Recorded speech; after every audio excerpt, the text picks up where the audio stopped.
Number 46 का दूसरा और मतलब आपका मतलब क्वेश्चन नंबर दूसरा है ना, तो क्वेश्चन नंबर दूसरा करना है। तो अब चलो ध्यान देना था। तो इससे पहले हम लोग कर लिए थे, जितना भी क्वेश्चन था उसको किए हुए थे, ठीक है। तो अब जो क्वेश्चन नंबर है वो है कि अगर किसी परमाणु का के और एल कोष भरा है, कौन कौन सा भरा हुआ है, के और एल कोष भरा है, तो उस परमाणु में इलेक्ट्रॉनों की संख्या क्या होगा। तो पहले दिमाग लगाओ, अगर हम लोग के की बात कर रहे हैं, के वाला और एल वाला, तो के में टोटल पूरा भरता है 2 को और एल में पूरा भरता है 8 को। तो अगर 2 और 8 को जोड़ देंगे तो टोटल इलेक्ट्रॉनों की संख्या कितना आ जाएगा, 2 प्लस 8 मतलब 10 इलेक्ट्रॉन हो जाएगा। तो यही हो गया उत्तर। यहाँ से वही लिखा हुआ है ऐसे कि किसी परमाणु में इलेक्ट्रॉनों की अधिकतम संख्या पहले कक्ष में यानी कि के में 2 होता है और एल कोष में अधिकतम इलेक्ट्रॉनों की संख्या 8 हो सकती है। कितना हो सकती है, 8। यानी कि इस प्रकार इस परमाणु में इलेक्ट्रॉनों की संख्या कितना हो जाएगी, 10। अच्छा बताइए, तो 10 नंबर में कौन सा परमाणु होता है, नियोन होता है, ठीक है। कौन सा परमाणु होता है, नियोन। तो कोई इसमें बस इतने करना था। क्वेश्चन नंबर आगे जो है उसमें लिखा हुआ है क्लोरीन, सल्फर और मैग्नीशियम की परमाणु संख्या से आप इसकी संयोजकता कैसे प्राप्त करेंगे। तो पहले समझो किसके किसके बारे में बात किया है, क्लोरीन का। तो क्लोरीन का जानते हैं 17 नंबर में पाया जाता है, होता है ना। और 17 का जब हम लोग तोड़ते हैं KLM में, तो शुरू में 2 टूटता है, फिर 8 टूटता है, लास्ट में देखो 7 आया। तो जब लास्ट में 7 आया मतलब कि 4 से अधिक है, इसको हम लोग 8 से घटा के इसका संयोजकता 1 निकालते हैं। समझ में आ रहा है। तो क्लोरीन का संयोजकता। उसी तरह सल्फर, अच्छा सल्फर कितना नंबर में पाया जाता है, हाँ 16 नंबर। गारम कहाँ पाया जाता है, 16 नंबर में पाया जाता है। इसको अगर तोड़ेंगे 16 को तो टूटेगा 2 में, 8 में और 6 में। लास्ट में 6 हो गया मतलब कि 8 से हम 6 घटा देंगे, मतलब इसकी संयोजकता 2 मिलेगा। और एक बन गया कौन, मैग्नीशियम। और मैग्नीशियम जो पाया जाता है वो पाया जाता है 12 नंबर। और 12 को अगर हम लोग KLM में तोड़ते हैं तो 2 टूटेगा, फिर 8 टूटेगा, लास्ट में 2। इसका लास्ट में 2 है, इसीलिए इसका संयोजकता क्या होगा, केवल 2 ही होगा। इसको घटाएंगे उठाएंगे नहीं, घटाते उसमें है जिसका अंतिम यानी कि जो सबसे बाह्यतम कोष में इलेक्ट्रॉनों की संख्या 4 से जब अधिक होता है तब हम लोग क्या करते हैं, उसको घटाते हैं, अन्यथा घटाते नहीं है। 1 2 3 4 तक में कुछ नहीं घटाते, वही उसका संयोजकता होता है जो उसका बाह्यतम कोष में इलेक्ट्रॉनों की संख्या होता है। लेकिन अगर जैसे 4 से अधिक हो जाता है तो उसको संयोजकता हम लोग 8 से घटा के निकालते हैं। समझ में आ रहा है बात। तो यहाँ देखो वही चीज को बस लिख दिया गया किस है कि यदि किसी परमाणु के बाह्यतम कोष में इलेक्ट्रॉनों की संख्या 4 से कम या फिर बराबर होता है तो उस तत्व की संयोजकता बाह्यतम कोष में उपस्थित इलेक्ट्रॉन की संख्या के बराबर होता है। यही बात ना बता रहे हैं कि 4 से कम होता है तो वही उसका संयोजकता होता है जो उसके बाह्यतम कोष में इलेक्ट्रॉन पाया जाता है। वहीं दूसरी ओर यदि किसी परमाणु के बाह्यतम कोष में इलेक्ट्रॉनों की संख्या 4 से अधिक होता है तो उस तत्व की संयोजकता बाह्यतम कोष में उपस्थित इलेक्ट्रॉनों की संख्या को 8 से घटाकर प्राप्त करते हैं। क्लोरीन, सल्फर और मैग्नीशियम में इलेक्ट्रॉन वितरण क्रमशः 2 8 होगा। देखो क्लोरीन का कितना होगा, 2 8 और 7 होगा। सल्फर का 2 8 और 6 होगा और मैग्नीशियम का 2 8 और 2 होगा। इस प्रकार क्लोरीन, सल्फर और मैग्नीशियम के परमाणुओं के बाह्यतम कोष में देखो इसका बाह्यतम कोष में 7 है, देखो इसके बाह्यतम कोष में 7 है, इसके बाह्यतम कोष में 6 है और इसके बाह्यतम कोष में 2 है। तो इस प्रकार क्लोरीन, सल्फर और मैग्नीशियम के परमाणुओं के बाह्यतम कोष में इलेक्ट्रॉनों की संख्या 7 6 और 2 है। तो 7 वाला को 8 से घटाएंगे, 6 वाला को भी 8 से घटाएंगे, लेकिन 2 वाला को किसी से नहीं घटाएंगे। तो बात समझ में आई, किससे संयोजकता निकलता है। संयोजकता तभी निकाल पाओगे जब आपको ये इलेक्ट्रॉनिक विन्यास करने आएगा।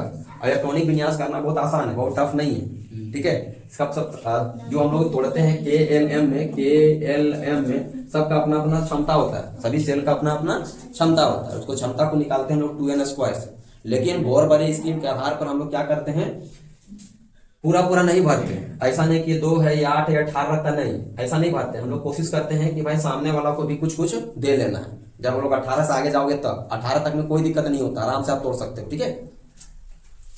कॉपी में दिखा है कि नहीं लिखा है इसके बारे में, अरे पहले लिखा है, नहीं लिखा है, संयोजकता लिखा है ना, कैसे कैसे तोड़ा गया वो मालूम है ना। अगला है कि यदि किसी परमाणु में इलेक्ट्रॉनों की संख्या 8 है और प्रोटॉनों की संख्या भी 8 है। अच्छा बताओ तो परमाणु संख्या क्या होगा। दूसरा बोल रहा है परमाणु का क्या आवेश होगा। अच्छा आवेश क्या होगा, आवेश कुछ नहीं होगा। क्यों, क्योंकि बोला कि 8 गो इलेक्ट्रॉन भी है और 8 गो प्रोटॉन भी है, 8 गो माइनस भी है और 8 गो प्लस भी है। तो कुल मिला क्या हो जाएगा, उदासीन। क्या हो जाएगा, उदासीन या फिर आवेश रहित हो जाएगा। लेकिन यह बोला गया था, पहला हम पूछा कि परमाणु संख्या क्या होगा। तो परमाणु संख्या मतलब है कि उसके प्रोटॉन की संख्या के बराबर। तो प्रोटॉन की संख्या कितना है, 8 है, तो परमाणु की परमाणु संख्या कितना हो जाएगा? 8 हो जाएगा। इसे लिखा है परमाणु संख्या प्रोटॉन की संख्या के बराबर होता है और इसीलिए परमाणु संख्या कितना हो जाएगा? 8 हो जाएगा। क्योंकि इलेक्ट्रॉन तथा प्रोटॉन की संख्या बराबर है, इसीलिए परमाणु का आवेश क्या होगा? 0, मतलब कि उदासीन हो जाएगा। बात समझ में आ रहा है कि नहीं? अगला क्वेश्चन क्या है? सारणी 4.1 की सहायता से ऑक्सीजन और सल्फर परमाणु की द्रव्यमान संख्या ज्ञात कीजिए। देखो आप लोग को बुक में एक चार्ट दिया हुआ है, ठीक है, और वो चार्ट के आधार पर ही पता करना है। तो पता करना बहुत आसान है। देखो कैसे हम लोग किसके बारे में निकालने बोल रहे हैं? ऑक्सीजन के बारे में। किसके बारे में? और दूसरा किसके बारे में? सल्फर के बारे में। मतलब ऑक्सीजन और सल्फर के बारे में हम लोग को क्या निकालना है? द्रव्यमान संख्या निकालना है। इसका संख्या? द्रव्यमान संख्या निकालना। और द्रव्यमान संख्या कैसे निकालेंगे? तो चार्ट के आधार पर निकालेंगे। तो हम बताए हैं कि द्रव्यमान संख्या जिसको हम लोग ए से दर्शाते हैं, और ये प्रोटॉन की संख्या और न्यूट्रॉन की संख्या को जोड़ने से प्राप्त होता है। तो बहुत आसानी से हम लोग निकाल सकते हैं। तो हम लोग जानते हैं ऑक्सीजन जो है 8 नंबर में पाया जाता है। उसका ये क्या है? 8 है। क्या 8 है? परमाणु संख्या। परमाणु संख्या कितना है? 8 है। और इसका अगर हम लोग न्यूट्रॉन पता चल जाएगा तो हम लोग को टोटल पता चल जाएगा क्या? द्रव्यमान संख्या। तो यहाँ देखो लिख दिया साफ साफ, ऑक्सीजन का द्रव्यमान संख्या मतलब ए निकालेंगे तो प्रोटॉन की संख्या को प्लस और न्यूट्रॉन की संख्या भी, दोनों का इसका प्रोटॉन की संख्या और इसका न्यूट्रॉन की संख्या दोनों सेम होता है, क्योंकि चार्ट में देखो दिया हुआ 8 ही होता है, न्यूट्रॉन की संख्या भी दिया है ना। तो इस तरह से ये कितना हो जाएगा? 16। किसका द्रव्यमान संख्या? ऑक्सीजन का। चार्ट में दिया हुआ है, सबका कॉलम बना बना के दिया हुआ है, इलेक्ट्रॉनों की संख्या, प्रोटोनों की संख्या, न्यूट्रॉनों की संख्या, है ना। तो ऑक्सीजन नाम जाकर देखना तो न्यूट्रॉनों की संख्या 8 मिलेगा और प्रोटॉनों की संख्या भी 8 ही मिलेगा। आप दोनों को जब जोड़ देंगे तो 16 निकलेगा। तो 16 क्या निकलेगा? ऑक्सीजन का द्रव्यमान संख्या। एकदम उसी तरह हम लोग निकालेंगे किसका? सल्फर का। तो सल्फर का जाके देखोगे तो सल्फर का प्रोटॉन की संख्या मिलेगा 16। चार्ट में देखोगे ना तो प्रोटॉन की संख्या 16 मिलेगा और न्यूट्रॉनों की संख्या भी 16 ही मिलेगा, उसमें है 16। और जब दोनों को जोड़ेंगे तो क्या मिलेगा? 32। और ये 32 क्या बताएगा? किसका द्रव्यमान संख्या? हाँ याद रखना, इस सल्फर का द्रव्यमान संख्या बताएगा और ये किसका द्रव्यमान संख्या बताया था? ऑक्सीजन का द्रव्यमान संख्या ही बता रहा था। समझ में आया? तो वही चीजें लिखा, ऑक्सीजन का द्रव्यमान संख्या मतलब प्रोटॉनों की संख्या प्लस न्यूट्रॉनों की संख्या। तो प्रोटॉन की संख्या 8 और न्यूट्रॉन की संख्या 8, 8 + 8 16। सल्फर का द्रव्यमान संख्या मतलब प्रोटॉनों की संख्या प्लस न्यूट्रॉनों की संख्या, मतलब 16 + 16 32। बात समझ में आ रहा है? आगे है कि चिन्ह HDT के लिए प्रत्येक में पाए जाने वाला 3 अपरमाणु कणों को सारणीबद्ध कीजिए। तो हम लोग जानते हैं कि ये जो दिया है ना H का मतलब हो रहा है तुम्हारा हाइड्रोजन का परमाणु संख्या 1 और द्रव्यमान वाला 1 वाला।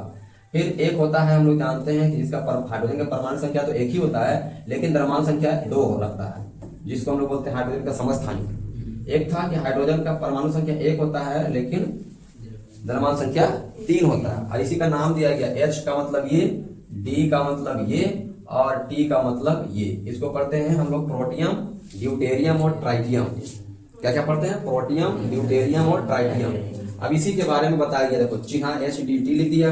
प्रोटॉन में तो सबका एक ही मिलेगा, 1 1 1, क्योंकि नीचे जो बताता है प्रोटॉन की संख्या को बताता है, जिसको हम लोग परमाणु संख्या कहते हैं। तो तीनों में तो 1 1 आएगा, लेकिन ऊपर में सबका अलग अलग आएगा। देखो 1 2 3 नहीं आएगा। न्यूट्रॉन की संख्या क्या आएगा? उसमें तो कुछ नहीं है, क्योंकि यहाँ पे हम लोग जानते हैं 1 का मतलब है, 1 का मतलब ऐसे P + N। तो ये तो पहले बोलते हैं कि P के पास 1 है, इसके पास तो 0 होगा, इसके पास P + N।